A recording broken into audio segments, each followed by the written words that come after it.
150 meeting करता है। उसको जो संगठन मंत्री है पुनीत जायसवाल, उससे मेरी बातचीत हुई और उसने बताया कि पूरे जिले में 150 शाखाएं हम लोग की लगती है और शहर में कहां शाखाएं लगती है उसने ये भी मुझे अवगत कराया। तो जो 150 मीटिंग करता है, जो 4-6 महीना में एक मीटिंग करता है, वो भी बड़ी मीटिंग करता है। ये हमारे लोगों की जो मीटिंग होती है, नेता कोई आता है तभी होती है, तो 4-6 हजार की मीटिंग होती है, तो क्या उसमें आपस में परिचय प्रेम होता है? नहीं होता।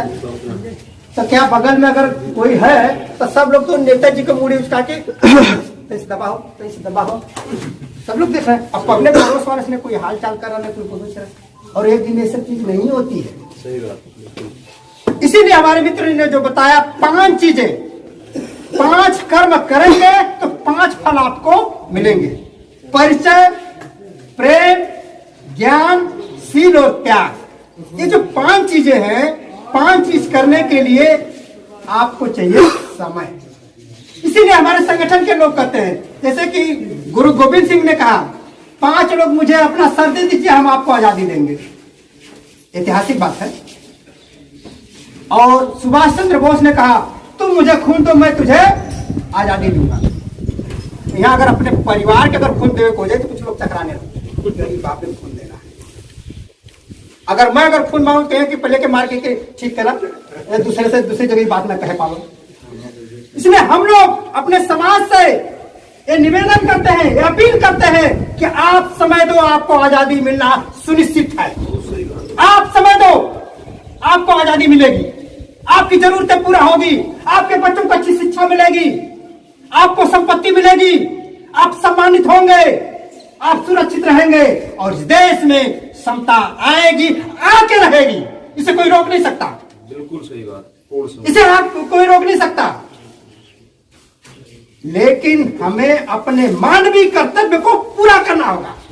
हमने अपना मानवीय कर्तव्य नहीं पूरा किया। जैसा हमारे मित्र ने बताया कि भारत में जो कुछ भी दिखाई दे रहा है हमारे लोगों ने किया है। उन्होंने उदाहरण दिया, मकान हमारे लोगों ने बनाया, रोड हमारे लोगों ने बनाया, पुलिया हमारे लोगों ने बनाया, पोखरा हमारे लोगों ने खोदा, जो कुछ भी एक कुर्सी है, मेज है, जो कुछ भी आप देख रहे हैं आंख से, हमारे लोगों ने बनाया है। और भारत का निर्माण करने वाले भारत में ही छोटी जात को नीच हो गए और जो कोई कर्म नहीं किया वो धनी और सम्मानित कैसे हो गया। इसी बात का मैं विश्लेषण करूंगा। जो इस देश में कोई कर्म नहीं किया,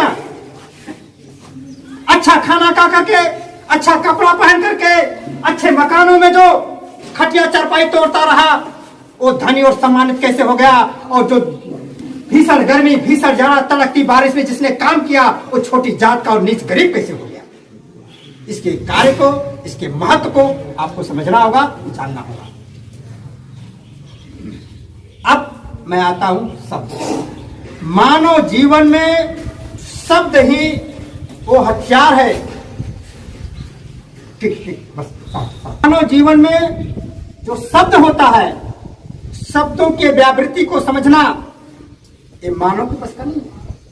अगर इस देश में किसी ने समझा तो ब्राह्मणों ने समझा, सिर्फ ब्राह्मणों ने समझा। जैसा कि अभी हिंदू शब्द की बात बता रहे थे, तो ब्राह्मणों को इस देश में जो कुछ भी मिला है, शब्द उन्होंने पैदा किया, शब्द का प्रचार किया और प्रचार से इस देश को अपने मुट्ठी में कर लिया। और हमारे समाज के 85% के लोग काम करके भी इस देश में छोटी जात की नीच और गरीब हो गए। तो शब्द का प्रचार और प्रचार इतना हो कि जो मानव जन समूह का सैलाब उमड़ दे, वो आपको फायदे में करेगा। जहां तक मैं संगठन की प्रक्रिया में भी जाना चाहता था, लेकिन हमारे मित्र ने कहा कि बात कम है। लेकिन मैं आपसे अपील करता हूं, अगर आप इंसान हैं तो, अगर आप मानव हैं तो, आप अगर अपने बच्चों से प्रेम करते हैं तो आपको अपने समय का 1% का टाइम दान देना होगा। 1% का टाइम दान देना होगा इंसानियत के लिए, मानवता के लिए, अपने देश के लिए, अपने बच्चों के लिए। 1% का टाइम और 99% का समय आप अपने उपयोग में लाइए। पढ़ाई कर रहे पढ़ाई करिए, नौकरी कर रहे नौकरी करिए, राजनीति कर रहे राजनीति करिए। अपने आजीविका के चलाने के लिए जो कुछ भी कर रहे हैं 99% में आप करिए, लेकिन 1% का टाइम आप अपने समाज को बचाने के लिए, आप अपने बच्चों के भविष्य के लिए, आप अपने देश के लिए 1% का टाइम दान दीजिए। अगर 1% का अगर आपने टाइम दान दिया, इस देश में संगठन बनेगा। आप 1% का टाइम दान देंगे तो आपस में परिचय होगा, बार बार मिलेंगे तो प्रेम होगा। कुछ बात आप बताएंगे, कुछ बात कल बताएंगे, कुछ बात वो बताएंगे, कुछ बात वो बताएंगे, तो आपको ज्ञान होगा। और जैसे जैसे ज्ञान बढ़ेगा तैसे तैसे सील बढ़ेगी। सील एक नैतिकता है, इसकी बहुत बड़ी बौद्ध धर्म में परिभाषा है। तो सील एक नैतिकता है और नैतिकता का समूह ही सील है।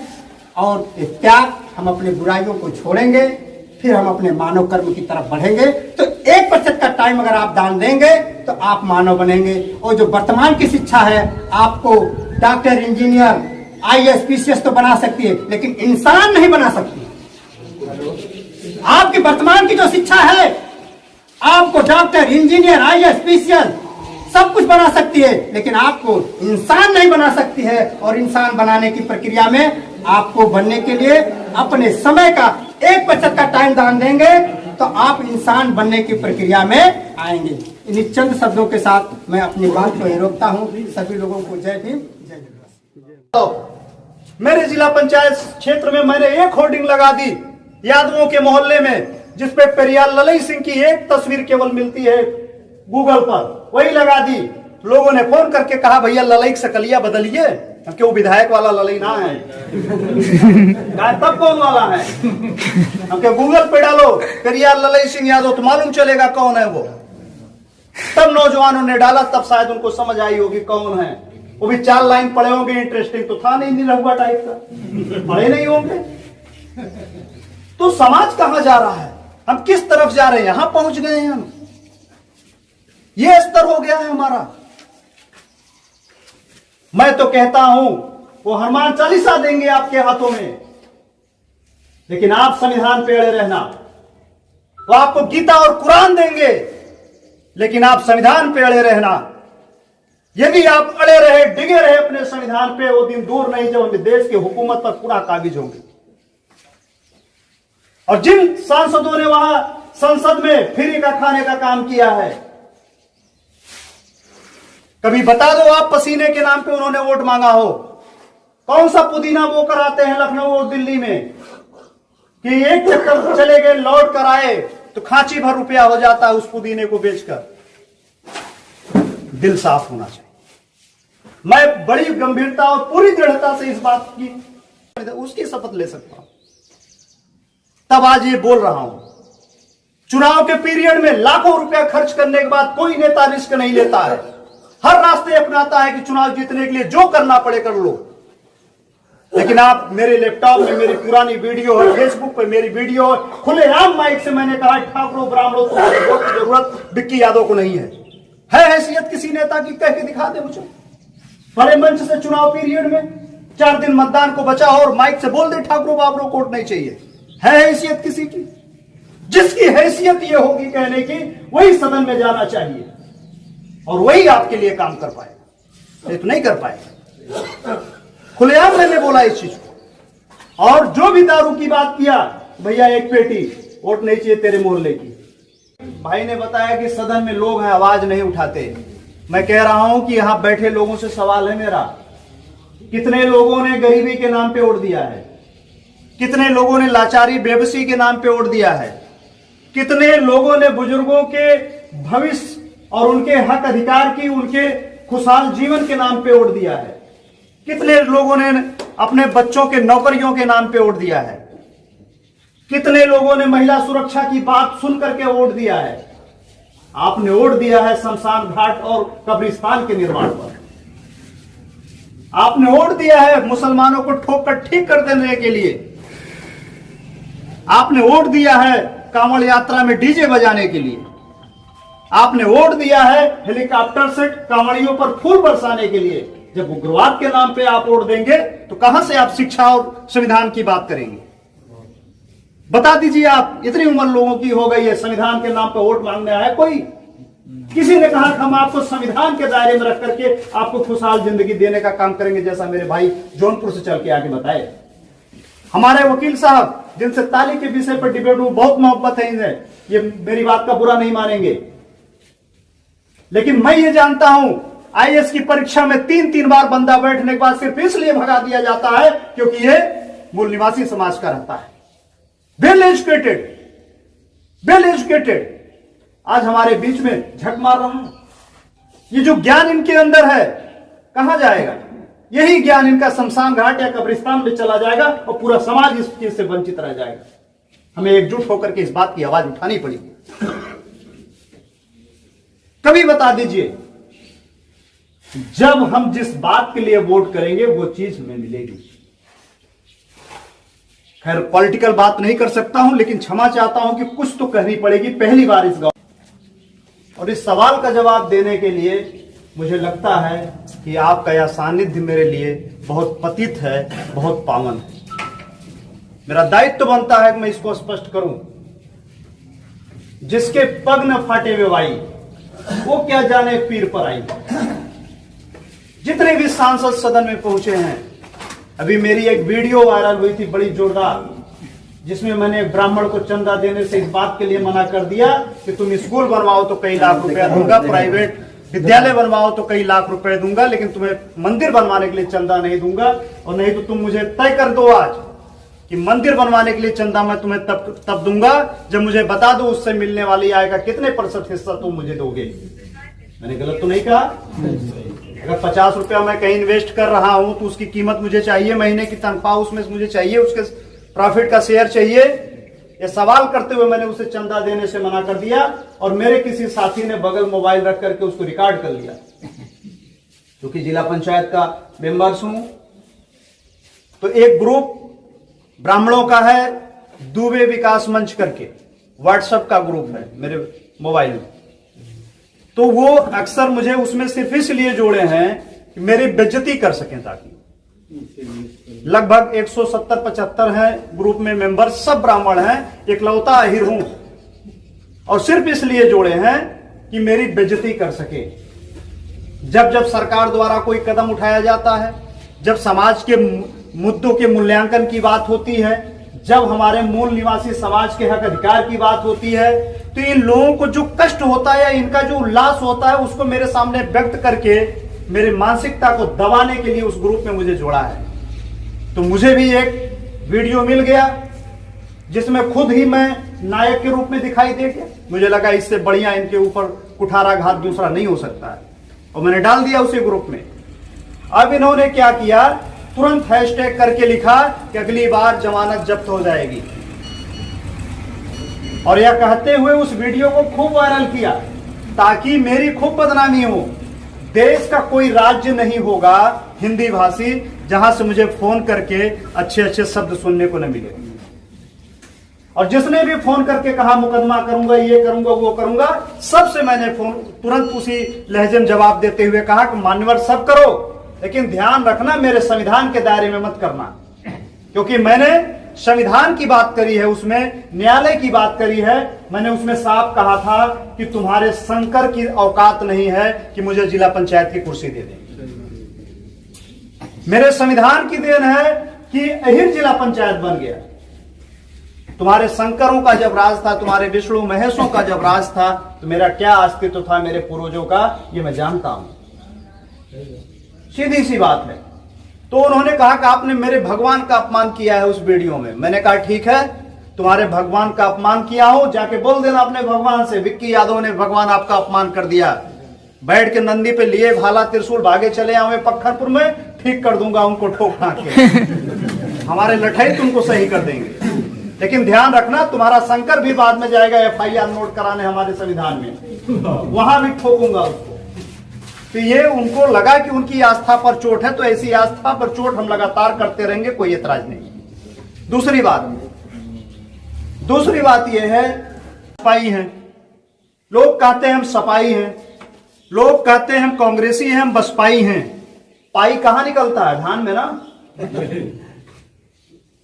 तो हम वही उसाने के बाद जो उड़ जाते हैं वही तो हैं, वही तो हुए। बसपा अलग हो गई, पाई अलग हो गया, सपा अलग हो गई, पाई अलग हो गया। जितनी जिंदाबाद मुर्दाबाद नेताओं के लिए किया जाता है ना नौजवानों द्वारा, देश की सरकार बनाने में सबसे अहम भूमिका नौजवान निभाता है। और खड़े हैं नौजवान, हर नुक्कड़ हर चौराहे सबसे ज्यादा बेइज्जत होता है प्रशासन से कोई तो नौजवान होता है। रुक रुक रुक रुक, डीएल है, रुक, होता कि नहीं होता है? गलत तो नहीं कह रहा हूं। पुलिस वाले सबसे ज्यादा किसको बेइज्जत करते हैं चौराहे पर? नौजवानों को बेइज्जत करते हैं। जिसको वोट देने का काम करते हो, जिसको समर्थन देने का काम करते हो, उससे सवाल नहीं पैदा करते हो कि हमने तुमको वोट देकर के इस लायक बनाया है। तुम संसद भवन में, तुम विधान परिषद भवन में, तुम विधानसभा भवन में बैठने के बाद क्या यही अपने प्रशासन को निर्देश देते हो कि चौराहे पर हमको हरवाहा और चरवाहा की तरह पेश आया जाए? ये सवाल नहीं कर सकते हो नौजवान। मैं कहता हूं जो तुम्हारी उत्तम शिक्षा की बात करे, जो मेरे नौजवानों, मेरे बुजुर्ग पिता तुम लोगों, जो आपके देश में संविधान की बात करे, जो आपके लिए बेहतर स्कूल बनाने की बात करे, जो आपके विद्यालयों में नन्हे से बच्चे से शुरू करके जब तक उसकी शिक्षा चले तब तक संविधान पढ़ाने की बात करे, जो आपके गांव में हॉस्पिटल्स बनाने की बात करे, जो आपके बहन बेटियों के गुजरने वाले रास्ते पर उनकी सुरक्षा के लिए सीसी कैमरे लगाने की बात करे, जो इस देश में महिला सुरक्षा को स्थिर करने की बात करे, हमें ऐसा नेता चुनना पड़ेगा। गलत तो नहीं कह रहा हूं मैं? इस देश का जन्मदाता कौन है? इस देश का अन्नदाता कौन है? हमारा किसान है। 4 दिन नहीं रह पाए परदेसी लॉकडाउन में, 4 दिन नहीं रह पाए, और पिछले मुझे लगता है 4 महीने से हमारा किसान उन्हें अपने घरों में बैठा के खिला रहा है। सारी जलालत झेलने के बाद, सारी मुसीबत झेलने के बाद आज हम यहां पहुंच गए कि 4 दिन की रोटी हमारी जेब में नहीं बची है। आखिर क्यों? कोरोना कब तक रहेगा? जब तक संविधान द्वारा बनाई गई रेलें नहीं बिकी जाएंगी, जब तक संविधान द्वारा बनाए गए स्कूल नहीं बेच लेंगे, जब तक संविधान द्वारा बनाए गए सरकारी बस अड्डे नहीं बेच लेंगे, संविधान प्रदत्त सारी चीजें जब तक बिक नहीं जाएंगी, तब तक कोरोना इस देश में रहेगा। नोट कर लीजिए मेरी बातों, तब तक कोरोना रहेगा। और कोरोना का काल तब तक बढ़ता रहेगा जब तक इनको लगेगा कि हमारे बिक्री में कोई अवरोधक बनने की तैयारी कर रहा है, तब तक बढ़ेगा, ताकि उसके ऊपर एनएसए लगाकर उसको उसके घर में कैद किया जा सके। तब तक बढ़ेगा। इसको समझने की जरूरत है। अभी कुछ दिन पहले CAA, NRC, NPR पर चर्चा हुई थी, पूरे देश में बवाल मचा था और हमारे दिमाग में बात डाली गई कि तो मुसलमान इस कानून का विरोध कर रहा है, इसका मतलब हिंदुओं के लिए बेहतर है। कोई साथी हो अगर NPR, NRC और CAA के विषय में बताने वाला, तो मैं चाहता हूं आके बता सके। अगर नहीं बता सके तो मैं बोल दूं। हमारा हौसला बढ़ाने के लिए हमारे चैनल को सब्सक्राइब कर लें और बेल आइकन को दबा दें, जिससे हमारे आने वाले वीडियो आप तक पहुंचते रहें। आपको ये वीडियो कैसा लगा कमेंट बॉक्स में अपनी राय भी देते रहें। आपका एक लाइक हमारा हौसला अफजाई करेगा। आप इस वीडियो को शेयर भी करते रहें। इस वीडियो में बस इतना ही। हम आपसे फिर मिलेंगे एक नए वीडियो के साथ। जय भीम, जय मूल निवासी, जय भारत।